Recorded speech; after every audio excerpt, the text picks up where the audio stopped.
everyone. Welcome to my weekly messages. I'm Jelaila Starr. Today the topic is feeling the pressure to change. Seems like a lot of us are under a lot of pressure to make some kind of change, but we don't know what it is we need to change, and we don't know how to go about it when we do. The clients I've had this past week in my counseling sessions have really had that challenge in their face. So I wanted to address that with those of you who are also feeling the pressure to make some kind of change because things just aren't working. You can't move forward, you can't move backwards, you can't move sideways. It's like you're kind of in this holding pattern. No matter what you do, it's just not working, and things are breaking down. Relationships are becoming more difficult. Money is drying up. Health issues are cropping up. It's like all these things are just coming along. Problems in the house, plumbing, electrical, things that drain money, take energy, are occurring. So I wanted to kind of address that with you today. Of course, the way to find out what it is you need to change is to look at what's going on in your environment. Where is the problem showing up the most? If you can't see that, or if it's just not clear about it, and a lot of us aren't, we're just like this, we're in the forest, can't see the forest for the trees. Then, you talk to your guides. They always are going to shed light on it for you. But once you figure out what it is, how it is that you need to proceed to change whatever that is, whatever that problem is different for different people. For example, for some people, they need to clear their space, which we addressed that a few weeks ago, with the example of my roommate who was kind of stuck. She's definitely a hoarder and pack rat, and her whole bedroom and everything was just stuffed.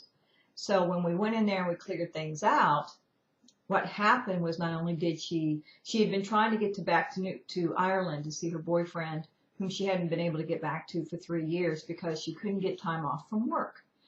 And she wanted a place to live that was closer to her children, where she could have them over for the night, do, sleepovers for both of them, and to fix them dinner and fix them breakfast, which is hard to do when you're doing a room share with somebody else. You want that private time with your kids. So not only did she manifest time off from work, and she was able to get back to Ireland to see her boyfriend, but she manifested within 4 days of doing all that clearing of her space and decluttering, a house a block and a half from her children that she could move into right away, and for no rent. She's just paying utilities.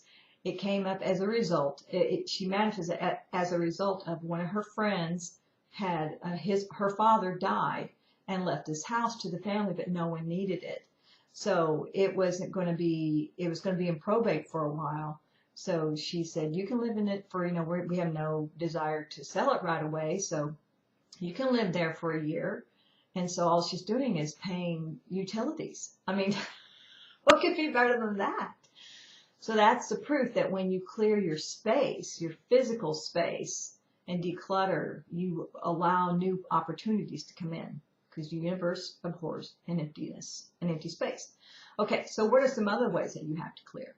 Well, if you have things in your past that are starting to crop up, you'll see them in your dreams, and people will trigger those same old angry issues. Then you need to do the physical clearing. And so when that happens, of course, you need to start with a liver cleanse. And the reason why is because the liver is where we store our anger in the form of congealed fat. So when you do a liver cleanse, or in this case, what I'm talking about is actual flush, because you have to flush them out like that, like overnight, to get the real effect that you need, which is when you flush all that anger, the emotional field has to release its equivalent of that. So all this stuff that you've suppressed down for years starts to bubble to the surface for you to clear it. So that's cool. And then the other way is that if it is an issue in the moment, in the now, in the present, that's become chronic and you haven't really dealt with it, sometimes it's a fear that's stopping you from dealing with it, then you need help clearing that to change that. So it's either going back, it's either clearing your space, clearing old stuck energy in the form of congealed fat in your liver. So you flush your liver to help bring up the stuff from the past that you need to clear, or something in the present that you need to address. So for one of these ladies, she needed to have a retreat. Not only did she need to do the liver cleanse, but she needed to do a retreat. And the reason that she wanted to do a retreat is because she was so scared of her fear. She was so scared of her anger and what it might do, that she needed to be in a place where she felt safe, with somebody who could handle her anger and help her go through it and release it and clear it. So she's coming here to do a retreat.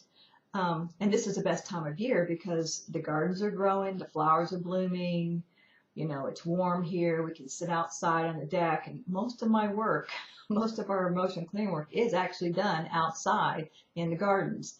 So it's a beautiful, supportive environment for her to be in. So those are the three ways that we can clear if we've got something going on. So for those of you who feel like you are stuck, hopefully this will help you. If you want to do emotional clearing, you know, give me a call. If you want to just talk to your guides and do it that way and see how far you can get with that, great. That's always the right place to start. If you need to go into a liver cleanse, we can do that. If you need to go into retreat, we can do that. And for those of you who have been asking me for an emotional clearing workshop where you can work with a group of people, which is always a cool thing to do too, because sometimes you see your issues more clearly when someone else is mirroring them back to you.